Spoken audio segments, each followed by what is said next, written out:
Le tournant de la guerre aura lieu dès cette année. Les Russes ont échoué dans leur offensive, tandis que les Ukrainiens augmentent leur production et adoptent un nouveau modèle de guerre. Des surprises attendent les occupants. C'est à nouveau chaud à Tuapse. Des drones ukrainiens ont attaqué le port et la raffinerie. De vastes incendies font rage sur place. Les Russes ont lancé une frappe massive sur le territoire ukrainien. Des immeubles d'habitation ont été visés. Suite aux frappes sur l'Ukraine, la Pologne a dû fermer ses aéroports et faire décoller ses chasseurs. Le ministère russe de la Défense a commencé à menacer officiellement l'Europe de frappe. De plus, le Kremlin prévoit de placer des armes nucléaires dans l'espace, ce qui pourrait détruire 80% des satellites et causer un chaos mondial. Pendant ce temps, en Russie, des révoltes éclatent, là où on ne les attendait pas. Des artistes fidèles au Kremlin se sont soudain mis à critiquer ouvertement les autorités. C'est l'actualité du jour. Je m'appelle Eva Nikolashvili. Aimez la vidéo et abonnez-vous, car nous commençons tout de suite. L'offensive russe s'est essoufflée. Un tournant dans la guerre est possible dès cette année. C'est la conclusion tirée par le journal Welt. Les journalistes notent que les plans de progression rapide du Kremlin échouent et que le rythme de l'offensive russe reste trop lent. Et la prise de toute la région de Donetsk, dont rêve Poutine, pourrait prendre des années aux envahisseurs russes. Pour l'Ukraine, la situation est bien plus optimiste. Face aux échecs de Moscou, Kiev augmente rapidement sa production et l'usage de nouveaux drones capables de frapper la logistique, la défense aérienne et l'industrie russe loin du front. Cela accroît la pression sur l'économie et l'industrie de défense russe. Welt estime que cette année pourrait marquer un tournant décisif dans la guerre. Et des surprises de la part de l'Ukraine attendent encore les occupants. Le ministère ukrainien de la Défense a annoncé l'adoption d'un nouveau modèle de guerre. Il s'agit d'un système innovant où les drones aériens et terrestres sont intégrés aux unités d'infanterie, en un mécanisme unique. Ce modèle permet de minimiser les pertes humaines et d'accroître la précision des frappes. De plus, cela change radicalement la tactique des opérations d'assaut sur le front. D'ailleurs, ces nouvelles unités ont déjà fait leurs preuves sur le champ de bataille, notamment dans le sud de l'Ukraine. Grâce à ce système, d'importants territoires ont été libérés depuis février 2026, selon le ministère. Mais si certaines approches fonctionnent, il n'y a pas lieu d'en changer. Les frappes sur le territoire russe en sont la preuve éclatante. La Russie a encore été touchée. À Tuapse, en Russie, le port et la raffinerie ont été attaqués. Moi aussi.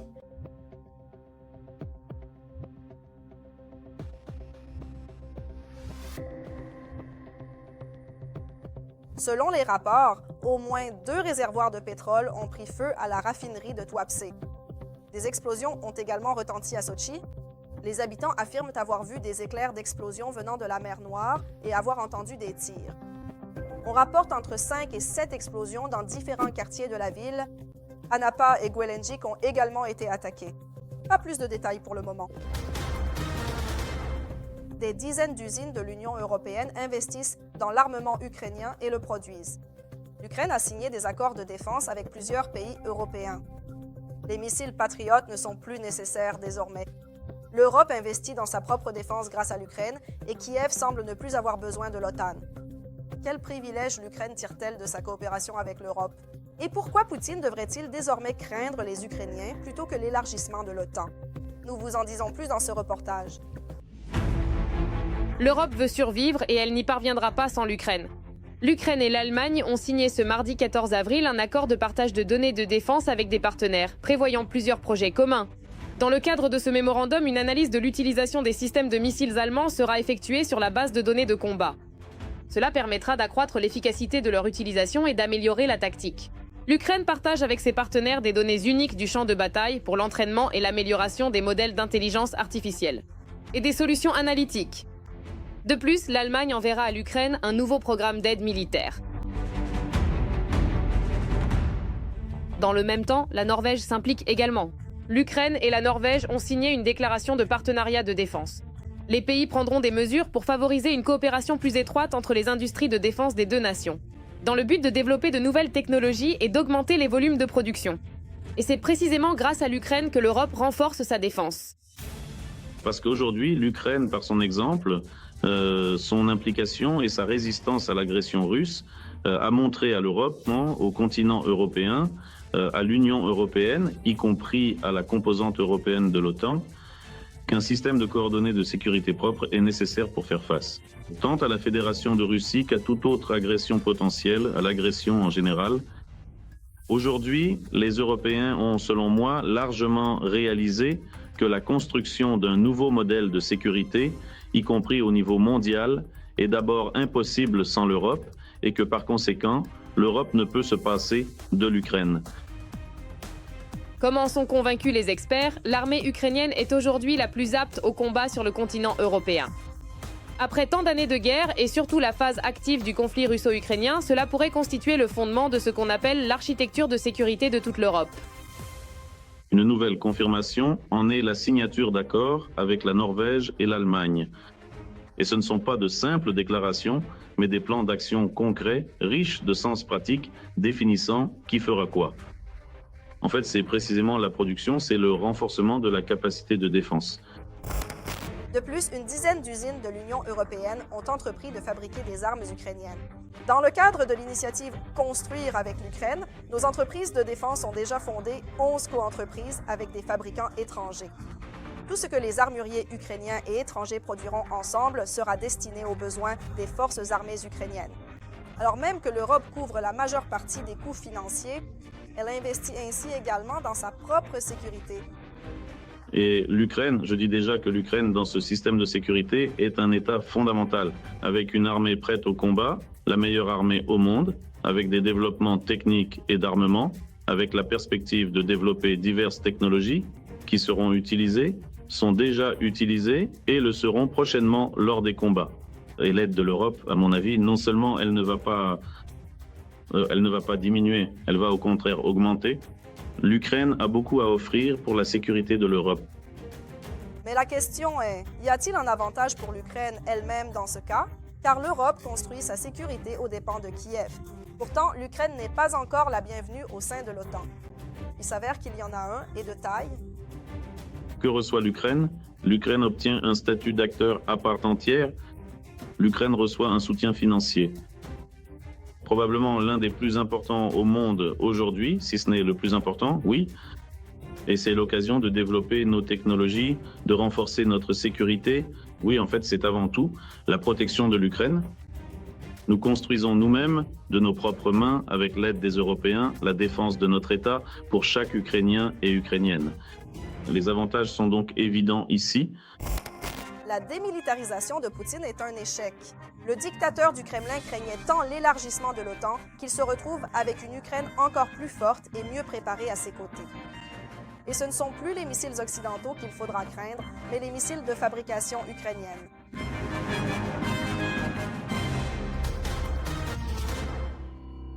Nouvel acte de terreur des Russes. Dans la nuit de jeudi, les occupants ont lancé une attaque massive contre l'Ukraine. Nouvel acte de terreur des Russes. Dans la nuit de jeudi, les occupants ont lancé une attaque massive contre l'Ukraine. Ils ont visé délibérément des immeubles d'habitation.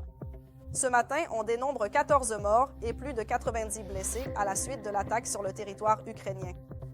La Fédération de Russie a attaqué Kiev, Dnipro, Kharkiv, Odessa, Zaporizhia et Tcherkassy. Rien que dans la capitale, selon les dernières informations, 4 personnes sont mortes et 48 ont été blessées. Dans 4 districts, des immeubles d'habitation ont été endommagés ou détruits et de nombreux incendies se sont déclarés. À Odessa, selon le chef de l'administration militaire Serhiy Lysak, 7 personnes sont mortes et 11 ont été blessées. Au cours de l'attaque, des infrastructures et un immeuble d'habitation ont été endommagés dans le district de Kadjibaïski. À Dnipro, les Russes ont attaqué simultanément avec des drones, des missiles et de l'artillerie. 3 personnes ont été tuées et 34 autres ont été blessées. Lors du bombardement, des maisons, des bureaux, des bâtiments administratifs, des entreprises et des voitures ont été endommagés.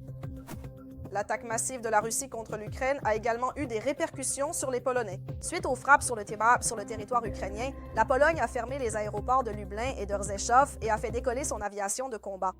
L'Agence polonaise de navigation aérienne a déclaré que la fermeture des aéroports était nécessaire pour assurer la liberté d'action de l'aviation militaire. L'Europe doit se préparer à ce que des missiles soient lancés contre elle, et ce très prochainement. C'est la menace ouverte du ministère russe de la Défense.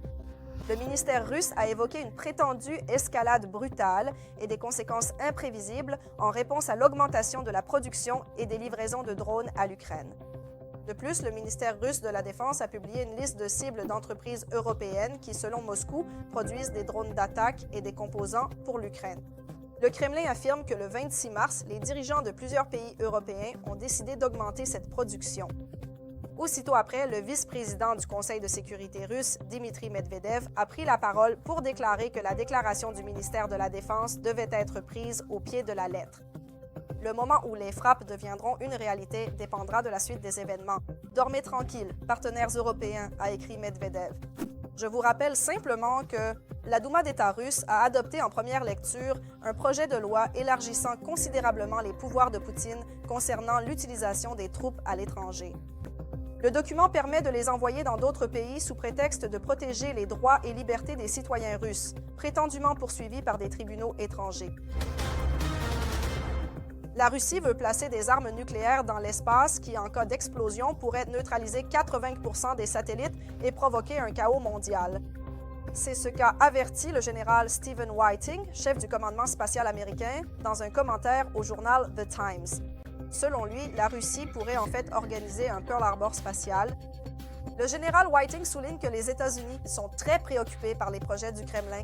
Si Moscou place une arme nucléaire antisatellite en orbite et la fait exploser, l'explosion nucléaire en orbite terrestre basse pourrait détruire et finalement endommager jusqu'à 10 000 satellites, soit 80% du nombre total de satellites dans l'espace. En plus d'un coup dévastateur porté aux renseignements militaires et au système de guidage, l'explosion de cette arme mettrait hors service une part importante des communications satellites civiles mondiales pour Internet et les téléphones mobiles, ainsi que les services GPS. Enfin, le dictateur biélorusse Alexandre Loukachenko exige de ses fonctionnaires qu'ils se mobilisent pour traverser ces temps difficiles.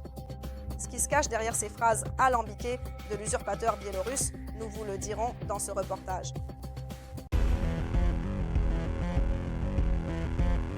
Le petit père biélorusse ne se calme pas.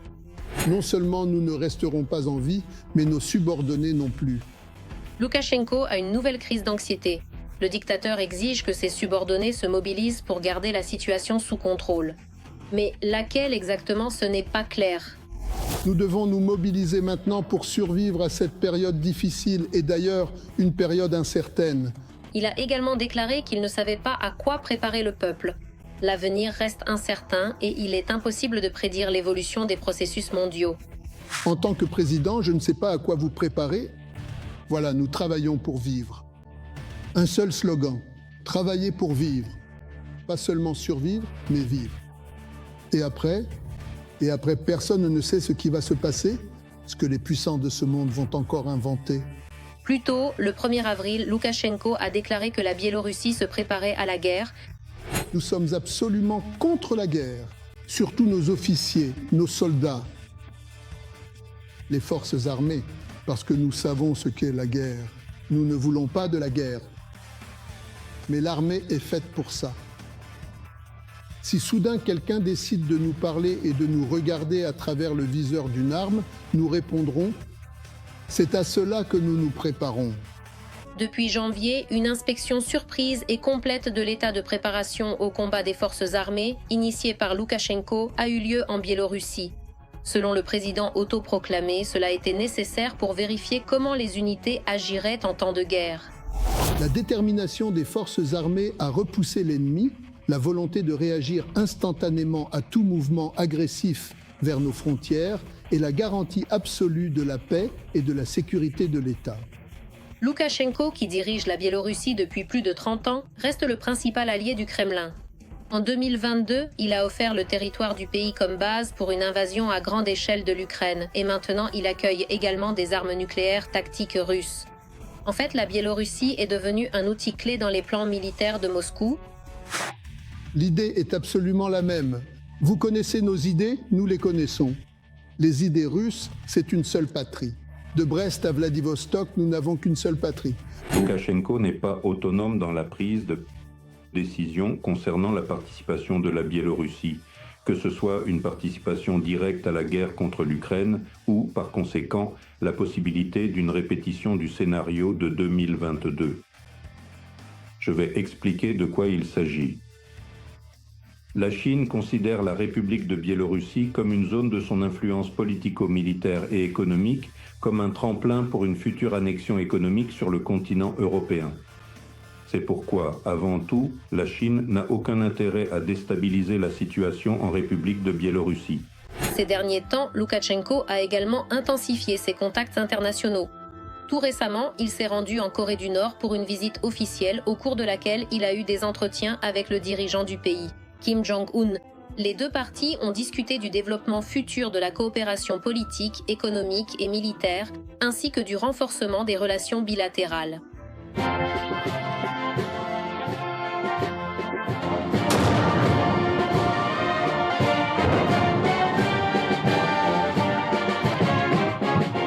Loukachenko a également noué des relations avec Donald Trump.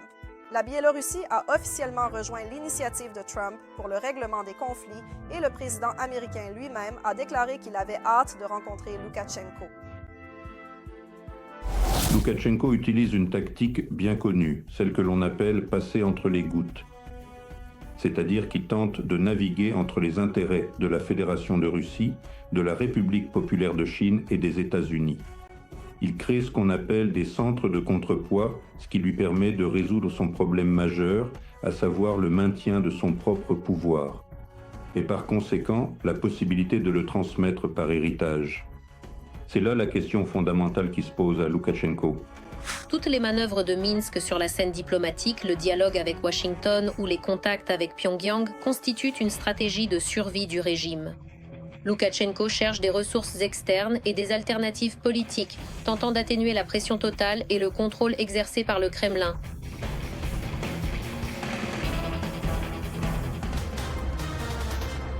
Pendant ce temps, en Russie, même ceux qui soutenaient pleinement Poutine se sont mis à hurler. Le promoteur du cri de ralliement Goïda, Ivan Okhlobystine, s'est vivement opposé aux restrictions sur Internet. L'acteur qui, dès 2022, appelait à transformer la guerre contre l'Ukraine en guerre sainte, s'est montré extrêmement mécontent des décisions du Kremlin et s'est opposé au blocage d'Internet, suivant l'exemple des correspondants de guerre Pro-Z et de l'ancienne animatrice de Dôme 2, Victoria Bonia. Les restrictions numériques sont une erreur monumentale. D'abord, on ne peut rien restreindre vraiment, on vit au XXIe siècle et ce manque de compréhension portera un coup supplémentaire à la réputation. Ensuite, la tentative même de restreindre l'accès à l'information pour notre science et notre culture est insensée. Si l'on veut nous ramener en URSS, il faut d'abord construire une machine à remonter le temps. Sans cela, ça ne marche pas. Le pouvoir russe a encore une fois floué les vétérans de ce qu'on appelle l'opération militaire spéciale. Désormais, on les a même privés du droit de procréer. Il s'agit de l'échec du programme de fécondation in vitro pour les épouses des occupants. Les détails dans notre reportage. Reproduction posthume. Les épouses des occupants russes entament leur propre guerre. C'était l'homme pour qui je vivais. Je veux notre enfant. Le fait est que ce n'est qu'à la télévision que les bureaucrates russes déplorent l'impasse démographique. Chaque année, selon les prévisions de Rostat, jusqu'en 2030, nous perdrons environ 530 000 personnes. Un déclin naturel. Il faut comprendre la situation de notre peuple. Nous perdons notre pays, nos gens meurent. Poutine lui-même a déclaré qu'il fallait procréer davantage malgré la pauvreté. Les valeurs intérieures, celles qui sont profondément ancrées en nous, sont bien plus, beaucoup plus solides et importantes que tout le reste. Eh bien, nos familles paysannes en Russie vivaient-elles vraiment avec un revenu moyen comparable à celui des familles européennes? Non. Il y avait 7 à 10 personnes par famille. N'est-ce pas? Les valeurs sont tout autres, c'est une vision du monde. C'est ce qui est à la base et devrait être à la base de la politique démographique. Mais que faire, par exemple, si la valeur principale du dictateur, c'est une guerre permanente où les victimes ne comptent pas? C'est comme une sinusoïde, tout cela continue. Et voilà, de dures épreuves nous sont imposées. Vous savez, le nombre de femmes en âge de procréer a chuté de 30%. Il nous faut des filles, des jeunes femmes. Il n'y a aucun problème avec les filles voulant accoucher en Russie, surtout s'il s'agit des compagnes d'occupants tués ou même disparus. Car les héritiers ont droit à des indemnités, des avantages et une pension de réversion. C'est une occasion d'alléger le budget familial. Pourtant, en pratique, les cliniques stockant le matériel biologique refusent la FIV aux veuves. Selon la loi, pour une FIV, les deux parents doivent donner leur accord écrit à chaque étape, y compris lors de la préparation et juste avant le début. Les cliniques refusent désormais les femmes dont les maris sont morts ou disparus après la congélation du matériel génétique. Ils ne peuvent donc plus signer aucun document. Les tribunaux invoquent l'absence en Russie de réglementation sur la reproduction post-mortem. Et au cas par cas, ils analysent si le soldat de la SVO comptait avoir des héritiers après sa mort. Épouses et concubines inondent littéralement les tribunaux russes de plaintes. Le média Verstka a recensé des litiges dans au moins 8 régions de Russie. Et curieusement, certaines veuves obtiennent ce qu'elles veulent, comme Olga de Kiakhta en Bouriatie. Son histoire ressemble à un scénario de film de Balabanov. Mère de 2 enfants, elle avait 28 ans quand elle a connu Evgeny, 17 ans. 2 ans plus tard, grâce à la procréation assistée, le couple a eu une fille. Pour nourrir sa famille nombreuse, croulant sous les dettes et les crédits, le jeune mari a signé un contrat avec la défense, pile au moment du début de l'agression militaire de la Russie dans le Donbass. Une situation sans issue, soit par contrat parce qu'il n'y avait absolument aucun travail à Kiakhta. C'était en quelle année? En 2014, J'ai cru comprendre qu'il était parti tout de suite au Donbass. il a signé son contrat en septembre et ils sont partis en octobre, mais là-bas, c'était officieux. Il était censé être à Rostov, il me disait « Voilà, on emmène notre brigade là-bas. » Mais en réalité, ils y entraient, mais il ne m'en a jamais parlé. Mais les rumeurs, ça circule vite. Après l'invasion à grande échelle, Evgeny fut l'un des premiers occupants en Ukraine où il a péri. La clinique d'Olga conservait encore 2 embryons. Elle est devenue la première en Russie à enfanter après le décès de son mari. Ce n'était pas encore si intense. Enfin, pour que les gens meurent, il n'y avait que quelques morts. Et quand je suis arrivée, ils ne savaient pas quoi faire car c'était une première pour eux. Alors ils ont réuni un collège de médecins. Entre médecins ou non, ils se sont rassemblés. Et lors de cette réunion, le médecin-chef de ma clinique a décidé de m'autoriser l'implantation. Une fois l'implantation faite, ils m'ont dit qu'ils avaient agi illégalement. J'aurais dû passer par le tribunal. Désormais, la clinique refuse d'implanter le dernier embryon restant de son défunt mari. Olga, comme des centaines d'autres Russes, collecte des fonds pour un avocat et un procès. Cependant, un autre conflit juridique surgit ici. Selon la loi, l'enfant est automatiquement considéré comme héritier uniquement s'il est né dans un délai de 300 jours après le décès du père. C'est tout ce que j'ai le temps de vous dire pour l'instant, mais plus d'infos vous attendent au prochain JT. En attendant, n'oubliez pas de liker cette vidéo si ce n'est pas déjà fait et abonnez-vous pour en savoir plus.